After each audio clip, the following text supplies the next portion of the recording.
যখন আপনি যাবেন কোনো সময় উমরা বা কোনো সময় ফরজ হজ করতে, যখন মক্কা শহরে পৌঁছাবে আর যখন লিফটের মাধ্যমে একটু নিচে নামাবে, তখন আপনি দেখতে পাবেন সবুজ গম্বুজ, যেখানে আমার রাসূল পাক শুয়ে রয়েছেন। সেই সম্পর্কে কবি প্রথম ছন্দে লিখছে, দেখুন। প্রথম যখন রাখব খোদার বাইত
ওই মদিনাতে গিয়ে পৌঁছাবে, যখন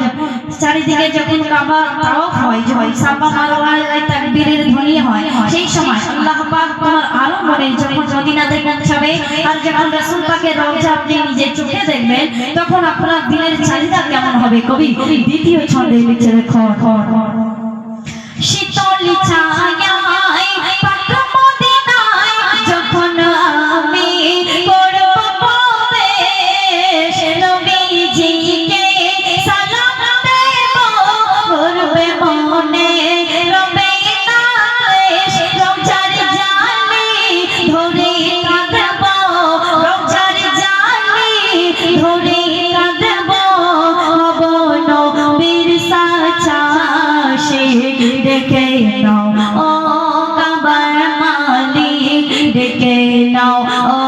কাবার মালিক, ডেকে নাও ও কাবার মালিক, ডেকে নাও ও কাবার মালিক। শেষ কথার মাধ্যমে শ্রদ্ধেয় কবির মনে আছে তামান্না, কবি লিখছে, দেখো।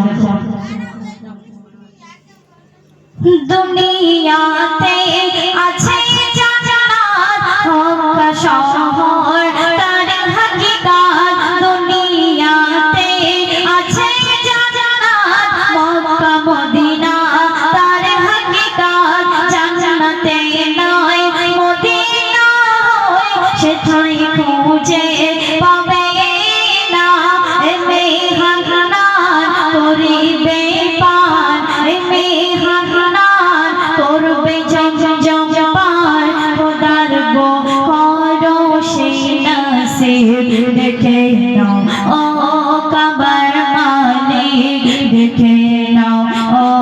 কাবার মালিক, দেখে নাও ও কাবার মালিক, দেখে নাও ও কাবার মালিক, দেখে